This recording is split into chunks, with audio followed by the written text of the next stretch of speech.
एक सहेली ने दूसरी सहेली से पूछा, बच्चा पैदा होने की खुशी में तुम्हारे पति ने तुम्हें क्या तोहफा दिया? सहेली ने कहा, कुछ भी नहीं। उसने सवाल करते हुए पूछा कि क्या यह अच्छी बात है? क्या उसकी नजर में तुम्हारी कोई कीमत नहीं? लफ्जों का जहरीला बम गिराकर वह सहेली दूसरी सहेली को अपनी फिक्र में छोड़कर चलती बनी। थोड़ी देर बाद शाम के वक्त उसका पति घर आया और पत्नी का मुंह लटका हुआ पाया। फिर दोनों में झगड़ा हुआ, एक दूसरे को लानतें भेजी, मारपीट हुई और आखिर पति पत्नी में तलाक हो गया। जानते हैं प्रॉब्लम की शुरुआत कहां से हुई? उस फिजूल जुमले से जो उसका हालचाल जानने वाली आई सहेली ने कहा था। रवि ने अपने जिगरी दोस्त पवन से पूछा, तुम कहाँ काम करते हो? पवन, फला दुकान में। रवि, कितनी तनख्वाह देता है मालिक? पवन, 18,000। रवि, 18,000 रुपए बस? तुम्हारी जिंदगी कैसे कटती है इतने पैसों में? पवन गहरी सांस खींचते हुए, बस यार क्या बताऊं। मीटिंग खत्म हुई। कुछ दिनों के बाद पवन अब अपने काम से बेरुखा हो गया और तनख्वाह बढ़ाने की डिमांड कर दी, जिसे मालिक ने रद्द कर दिया। पवन ने जॉब छोड़ दी और बेरोजगार हो गया। पहले उसके पास काम था, अब काम नहीं रहा। एक साहब ने एक शख्स से कहा जो अपने बेटे से अलग रहता था, तुम्हारा बेटा तुमसे बहुत कम मिलने आता है, क्या उसे तुमसे मोहब्बत नहीं रही?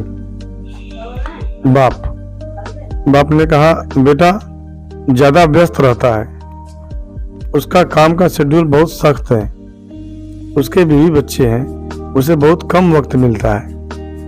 पहला आदमी बोला, वाह यह क्या बात हुई?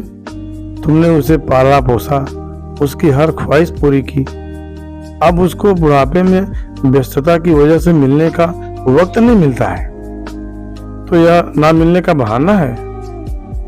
इस बातचीत के बाद बाप के दिल में बेटे के प्रति शंका पैदा हो गई। बेटा जब भी मिलने आता वो यही सोचता रहा था कि उसके पास सबके लिए वक्त है सिवाय मेरे।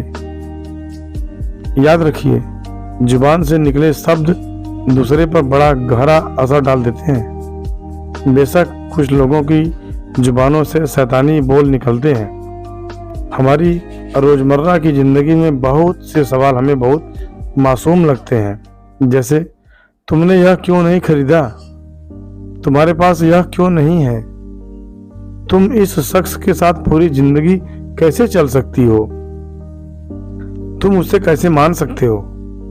वगैरह वगैरह। इस तरह के बेमतलबी फिजूल के सवाल नादानी में या बिना मकसद के हम पूछ बैठते हैं, जबकि हम यह भूल जाते हैं कि हमारे ये सवाल सुनने वाले के दिल में नफरत या मोहब्बत का कौन सा बीज बो रहे हैं। आज के दौर में हमारे इर्द गिर्द समाज या घरों में जो टेंशन होती जा रही है, उनकी जड़ तक यदि जाया जाए तो अक्सर उसके पीछे किसी और का हाथ ही होता है। वह ये नहीं जानते कि नादानी में या जानबूझकर बोले जाने वाले जुमले किसी की जिंदगी को तबाह कर सकते हैं। ऐसी हवा फैलाने वाले हम ना बने तो अच्छा है। इसलिए लोगों के घरों में अंधे बनकर जाएं और वहां से गूंगे बनकर निकलें। दोस्तों, यह मेरा अपना विचार है।